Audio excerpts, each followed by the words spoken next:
I have tended the Southern Archive for 31 years. Most people on Earth do not know it exists.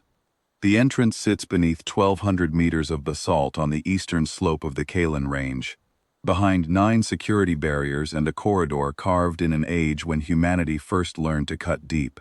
The archive is older than any single person alive, older than any dynasty, any government, any language still spoken on the surface. It was founded 74,300 years ago, give or take a century, and it has never closed. Not for war, not for famine, not for the 3 orbital restructurings that reshaped the planet's defense grid above it. Not once. My title is Keeper. There have been 1,142 keepers before me, each of whom spent their working life cataloging, verifying, and maintaining the records housed in these corridors. We are not soldiers. We are not scientists. We are the people who remember. The archive holds everything humanity has ever learned about the Thanari. Their biology, their language, 4 dialects, 2 now extinct even among their own people, their metallurgy, their navigation systems, their social hierarchies, their weapons, their fuel chemistry. Everything they left behind on this planet 75,000 years ago, a cache of equipment buried in what they assumed was an unoccupied canyon on a world they rated as pre-civilizational. They were correct at the time. We were chipping flint. They left the cache because they intended to come back for it. The equipment was too heavy to lift on a return trajectory with their fuel margins, so they sealed it in a subsurface vault, placed a retrieval beacon in low orbit, and departed. Standard procedure for a species that had done this on 400 worlds across the Western Reach. They would return in a few centuries, collect the cache, and move on. The planet's indigenous primates would never know. They did not return in a few centuries. Something delayed them. A territorial war, a bureaucratic collapse, a shift in trade corridors. The Thanari records on the matter are not part of what we have. What we know is that 75,000 years passed, and no retrieval crew came. But the beacon stayed in orbit, and eventually, we noticed it. That was 31,000 years ago. Our orbital engineers needed 6 years to bring the beacon down safely, and our linguists 9 more to decode its broadcast protocols. What it told us was simple. A Thanari retrieval team would return for the cached equipment at a date unspecified. The beacon's signal was patient. It would broadcast until someone answered. Humanity did what humanity does. We found the cache.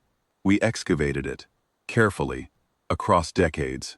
We cataloged every object, 712 items, from hand tools to navigational instruments, to power cells whose chemistry our material scientists spent 400 years decoding. We reverse-engineered what we could. We preserved what we could not yet understand, and said, one day, we will know this too.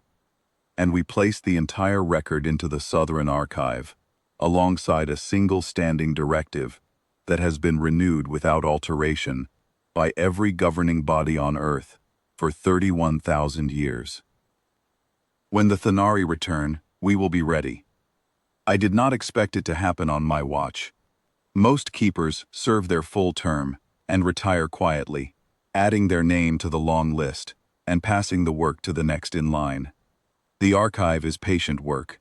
It asks for nothing dramatic, but on the morning of the 11th day of the 4th month of my 31st year, the deep signal array at the top of the Kalin Range registered a fold corridor displacement at the edge of the outer system. The Nari energy signature. Unmistakable, the archive had their drive frequencies cataloged to 9 decimal places. I walked to the primary console and activated the protocol I had rehearsed twice a year for 3 decades. The status board lit in sequence. Kalin lattice, active. Alvin shelf ground batteries, standing by. Orbital defense ring, tracking. The carrier group at Southern Station, 900 kilometers above us, confirmed intercept readiness within 4 minutes of my call. No voices were raised. No alarms sounded beyond the formal tone that accompanies a standing order activation. This was not an emergency. This was the day the archive had been built for. None of it was improvised. The defense grid had been constructed over 11,000 years. The orbital ring had been tested, maintained, and upgraded continuously, for longer than most civilizations in the galaxy have existed.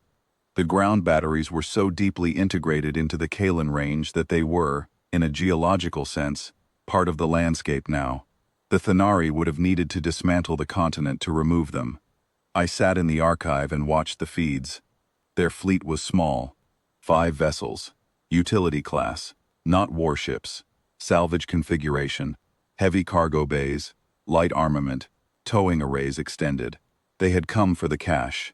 75,000 years late, a retrieval crew had finally arrived to collect their equipment from a world that had not yet discovered bronze when they last saw it. The lead vessel dropped below the orbital ring and began a descent scan. I watched its sensor array sweep the surface, register the returns, and stop. The feeds showed the crew's communications spike, a burst of encrypted traffic, then 9 seconds of silence, then another burst, shorter and harder. They had seen the cities. From the Kalan range alone, the Thanari crew would have been able to see the Southern Basin, a megacity spanning 400 kilometers, its skyline dense with vertical infrastructure rising above the cloud layer. To the east, the Alvan Shelf defense line, a continuous ridge of engineered emplacements running from horizon to horizon, their arrays dark but visible. Above them, the first tier of the Kalan lattice, an orbital defense grid, whose lowest nodes hung in atmosphere like slow moons, each one massing more than the 5 Thanari vessels combined. They had left their cache on a planet of primates. They had come back to a planet that had mapped their genome, decoded their language, reverse-engineered their fuel chemistry, and built a defense architecture that tracked a Thanari vessel from the moment it entered the system. The encrypted traffic from the lead vessel went silent for 11 minutes. I reviewed the intercept logs afterward. In those 11 minutes, the Thanari retrieval commander requested a full-spectrum sensor sweep, received the results, requested a second sweep to confirm, received the same results, and then sat in what the signal analyst described as motionless silence for nearly 5 minutes. No commands issued, no course corrections, just silence, and the hum of a ship whose crew was processing what they had found. I understand the weight of that silence. I have spent my adult life with the archive. I know what they left here. I know what we built from it. I know the names of the 1,400 people who spent their lives decoding a single Thanari navigational instrument, a project that ran for 11 generations. Their names are on the wall of the archive's eastern gallery. The protocol I activated did not call for weapons fire. It called for a transmission. At my direction, the Southern Archive broadcast a formal reply on the Thanari's own retrieval beacon frequency, a frequency they had believed only their species possessed. The message had been composed 28,000 years ago by my predecessor Keeper Alendri Voss, revised once by Keeper Davin Mir 9,000 years later, and held in sealed storage ever since. It said, in formal Thanari, third dialect, administrative register, retrieval request acknowledged, cache inventory complete, all 712 items cataloged, studied, and archived. Earth remembers what was left. Retrieval denied. You may depart. The 5 vessels held position for 1 hour and 9 minutes. During that time, the Kalan lattice tracked them with passive arrays, and the carrier group at Southern Station maintained a quiet intercept posture at 800 kilometers altitude. No targeting locks were engaged. No weapons were charged. Nothing was visible from the Thanari's position except the defense grid itself, which was by any measure visible enough. They departed at local sunset. 5 utility ships, cargo bays empty, towing arrays retracted, climbing through the upper atmosphere in a loose formation that no longer resembled a retrieval operation. They passed the orbital ring and entered a fold corridor beyond the outer system marker. The corridor sealed behind them. No shots fired. No warnings beyond the one. No debris. No casualties. No second exchange. I entered the event in the archive that evening. Row 1,408,000, 216. Date, time, vessel count, energy signatures, communication intercepts, full sensor record. I added Keeper Alendri Voss's name to the event file as the original author of the message, and Keeper Davin Mears. Voss died 27,000 years before the words she wrote were ever sent. Mir died 18,000 years before. Neither of them lived to see this day. Neither of them needed to. They wrote the message, sealed it, and trusted that the chain would hold. That is the work. That has always been the work. I powered down the emergency console, walked the long corridor back to the archive's primary chamber, and stood for a moment where the shelves stretched deeper than the ceiling light's reach.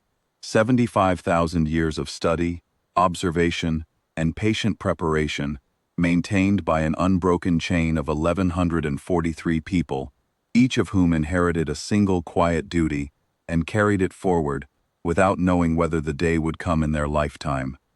The Thanari came back for a cache they had buried on an empty world. They found a civilization that had been reading their instruments, studying their language, and waiting, patiently, across 31,000 years, to hand them a reply. I sat down at my station and opened the next file. There is always more to catalog,